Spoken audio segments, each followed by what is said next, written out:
सरसपुर एक गांव था। गांव में एक पुराना सा कच्चा घर था। घर की छत टपकती थी, लेकिन अंदर रहने वालों के दिल मजबूत थे। घर में रहते थे गोविंद लाल जी, उनकी पत्नी शांति देवी, बड़ा बेटा रमेश और छोटा बेटा सुरेश। उनकी जिंदगी संघर्षों से भरी हुई थी। गोविंद लाल जी टीचर थे, अब वह रिटायर हो चुके थे। अब वह पेंशन से गुजारा करते थे। शांति देवी घर और रिश्तों दोनों को जोड़कर रखती थी। रमेश के पास शहर में एक छोटी सी नौकरी थी। सुरेश पढ़ा लिखा था, लेकिन बेरोजगार था। घर के हालात ठीक नहीं थे, पर घर में प्यार था। रमेश चाहता था पापा गांव छोड़कर शहर चलिए, यहाँ कुछ नहीं रखा। सुरेश का सपना अलग था, वह गांव में रहकर ही कुछ करना चाहता था। दोनों भाइयों में ऐसे ही धीरे धीरे दूरियां बढ़ने लगीं। शांति देवी सब देखती थी, लेकिन कुछ कहती नहीं थी। टपकती छत और टूटता सब्र।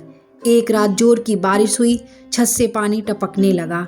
शांति देवी बर्तन रखती जा रही थी। गोविंद लाल जी खामोश बैठे हुए थे। रमेश गुस्से से बोला, बस बहुत हुआ, इस घर में अब नहीं रहा जाता। सुरेश चुप रहा, लेकिन आंखों में चोट थी। माँ की आवाज़। अचानक शांति देवी बोली, क्या यह छत सिर्फ मिट्टी की है? सब चौंक गए। इस छत में तुम्हारे बचपन की हंसी सुनी है, तुम्हारे सपनों को देखा है। अगर छत टपकती है तो हम मिलकर ठीक करेंगे। कमरे में सन्नाटा छा गया। पिता गोविंद लाल धीरे से बोले, घर दीवारों से नहीं, एक दूसरे के साथ से बनता है। उन्होंने अपनी जो भी पेंशन की बचत की थी वह अपने बच्चों के सामने लाकर रख दी और उन्होंने कहा, इससे घर की मरम्मत करवा लो। रमेश की आंखें भर आईं। सुरेश ने कहा, मैं गांव में छोटा सा काम शुरू करूंगा।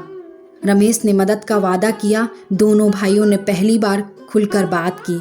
शांति देवी ने चुपचाप भगवान का शुक्र किया। समय बदल गया।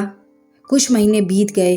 घर की छत ठीक हो गई। सुरेश का छोटा काम चल पड़ा। रमेश भी अब ज़्यादा खुश था। शाम को पूरा परिवार एक साथ खाना खाने लगा। हंसी लौट आई। दिन रमेश को शहर से बड़ा ऑफर आया, लेकिन शर्त थी कि परिवार छोड़कर अकेले रहना होगा। रमेश उलझन में पड़ गया। माँ ने उससे पूछा, क्या हुआ बेटा, क्या सोच रहे हो? रमेश बोला, माँ, शहर से नौकरी का ऑफ़र आया है, मैं क्या करूँ मुझे समझ में नहीं आ रहा है, क्योंकि वहाँ परिवार छोड़कर रहना है। माँ ने मुस्कुराकर कहा, बेटा, तुम जो भी फैसला लेना सोच समझ कर करना। पैसा ही सब कुछ नहीं है, परिवार का साथ भी बहुत ज़रूरी है। रमेश ने ऑफ़र ठुकरा दिया। उसने गांव के पास कुछ काम ढूंढ लिया। गोविंद लाल ने पहली बार चैन की सांस ली।